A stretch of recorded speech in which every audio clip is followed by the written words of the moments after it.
Ma question concerne également le règlement pacifique. La veille, vous avez dit qu'en principe vous y voyez un potentiel et vous avez même invité Vladimir Zelensky à Moscou.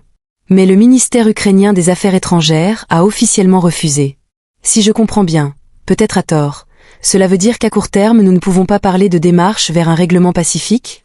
Je comprends aussi que vous souhaitez que nous restions plus proches du thème de la coopération économique Asie-Pacifique, mais sans la résolution de tels problèmes aigus, cette coopération dans son ensemble reste quand même entravée. Donc mes questions sont légitimes.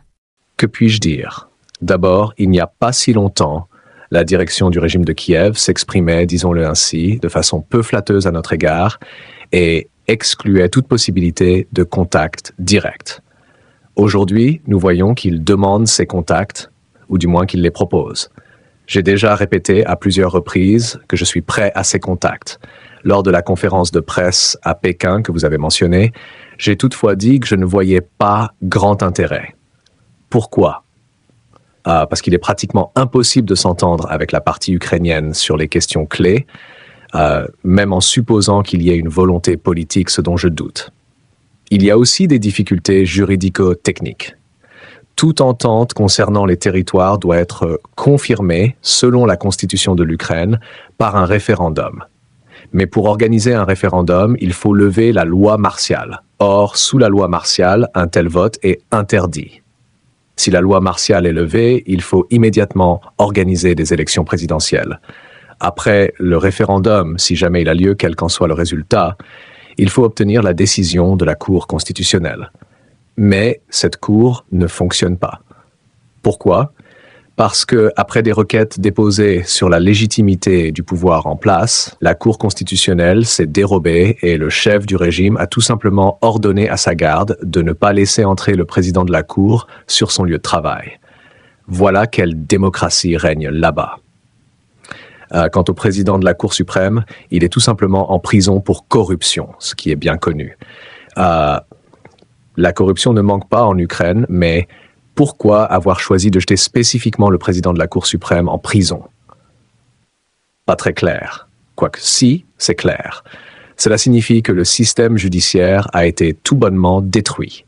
Voilà un autre signe éclatant de la démocratie du pouvoir ukrainien actuel. C'est pourquoi ce processus est sans fin et ne mène nulle part. Néanmoins, nous avons dit que nous étions prêts à des rencontres au plus haut niveau. Écoutez, la partie ukrainienne veut cette rencontre et la propose. J'ai répondu, d'accord, je suis prêt, venez. Nous assurerons sans aucun doute les conditions de travail et la sécurité, garanties à 100%. Mais si on nous dit, nous voulons vous rencontrer, mais vous devez venir là-bas à tel endroit, je trouve que ce sont des exigences excessives. Je le répète une nouvelle fois, si quelqu'un veut vraiment nous rencontrer, nous sommes prêts. Et le meilleur lieu et moment pour cela, c'est la capitale de la Fédération de Russie, la ville-héros Moscou. Ce discours de Vladimir Poutine illustre de manière exemplaire la stratégie diplomatique et rhétorique que le Kremlin déploie depuis le début de la guerre en Ukraine. Pour comprendre sa portée, il faut l'analyser sous plusieurs angles, le contenu explicite, les procédés rhétoriques, le contexte politique, les messages adressés à différents publics et enfin les implications pour l'avenir du conflit. La première chose qui frappe dans cette déclaration, c'est son caractère ambivalent. Poutine répète qu'il est prêt à rencontrer Zelensky, qu'il garantit même les conditions de sécurité, mais en même temps, il affirme que parvenir à un accord est pratiquement impossible. C'est une dialectique en deux temps, d'un côté l'ouverture apparente, de l'autre la fermeture implicite. Ce double discours est une technique classique en diplomatie. Il permet de se présenter comme conciliant et constructif, tout en posant des conditions qui rendent tout compromis inaccessible. De cette manière, la Russie garde l'initiative, elle peut toujours dire « nous étions prêts », mais ce sont eux qui bloquent. Une grande partie du discours est consacrée à détailler les difficultés institutionnelles qui empêcheraient, selon Poutine, tout règlement pacifique. Il insiste sur le fait que la constitution ukrainienne exige un référendum pour toute modification territoriale. Or, explique-t-il, un référendum est impossible sous loi martiale, et si la loi martiale est levée, des élections présidentielles devraient immédiatement être organisées. À cela s'ajoute l'argument de la paralysie judiciaire, la Cour constitutionnelle ne fonctionnerait plus, empêchant toute validation d'un éventuel accord. Poutine illustre cette situation avec des anecdotes, le président de la Cour constitutionnelle empêché d'entrer dans son bureau, le président de la Cour suprême emprisonné pour corruption. Ces exemples sont mis en avant pour montrer une image d'un État dysfonctionnel, corrompu et autoritaire. Ce n'est pas anodin, Poutine cherche ici à délégitimer le régime ukrainien non seulement sur le plan politique mais aussi sur le plan institutionnel et juridique. L'Ukraine serait incapable, même si elle le voulait, de respecter ses propres règles et d'honorer un accord. Un autre aspect important du discours est l'usage ironique du mot « démocratie ». Poutine décrit la situation en Ukraine, juges empêchés de travailler, institutions paralysées, corruption généralisée puis conclut avec sarcasme « voilà quelle démocratie règne là-bas ». Cette ironie a une double fonction. D'abord, elle vise à saper la légitimité de l'Ukraine aux yeux du public international. Si l'Ukraine n'est pas une démocratie authentique, alors l'opposition entre démocratie ukrainienne et autocratie russe perd de sa force.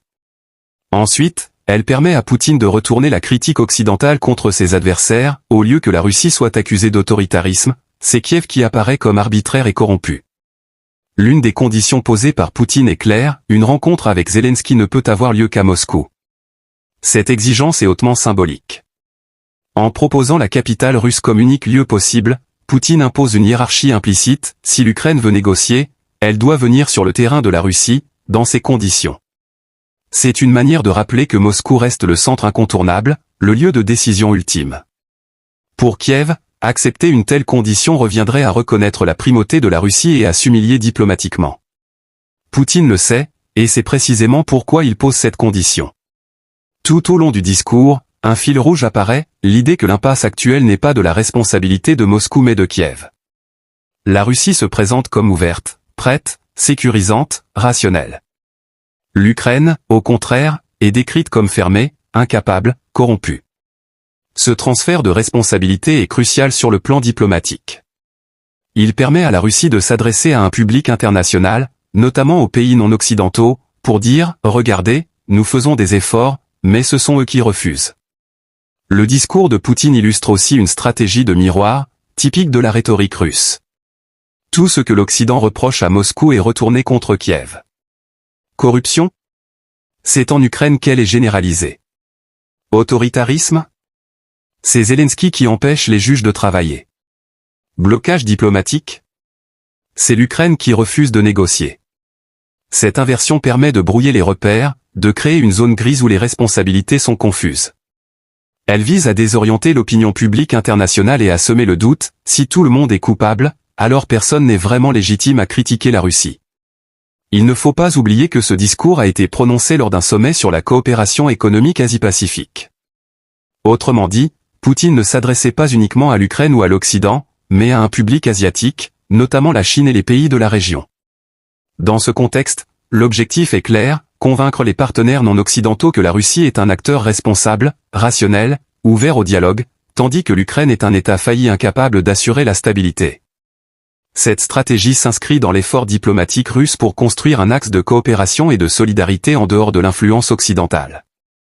Au final, l'ensemble du discours construit une main tendue, mais impossible à saisir. Poutine dit « Je suis prêt », mais il ajoute des conditions inacceptables pour Kiev, venir à Moscou, dialoguer dans un système institutionnel présenté comme inopérant, accepter une position de faiblesse. C'est une rhétorique qui permet de garder l'initiative tout en s'assurant que l'autre partie ne pourra pas répondre positivement. Ainsi, la Russie peut continuer à dire qu'elle est ouverte au dialogue, tout en sachant que le dialogue ne viendra pas. Il ne faut pas négliger non plus l'impact de ce discours sur le public interne russe. En détaillant la corruption, la paralysie et les contradictions de l'Ukraine, Poutine renforce l'idée que son adversaire est faible, illégitime et voué à l'échec. Cela nourrit le sentiment nationaliste en Russie, justifie la poursuite de la guerre et renforce l'image d'un Poutine rationnel face à un adversaire chaotique.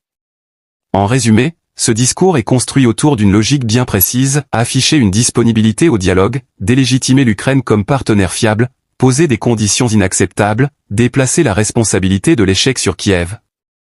Convaincre les partenaires internationaux que la Russie est l'acteur rationnel. C'est une stratégie de communication efficace, qui ne vise pas réellement la paix, mais la gestion de l'image, la consolidation interne et la séduction de partenaires extérieurs. En apparence, la main est tendue. En réalité, le cadre imposé la rend impossible à saisir.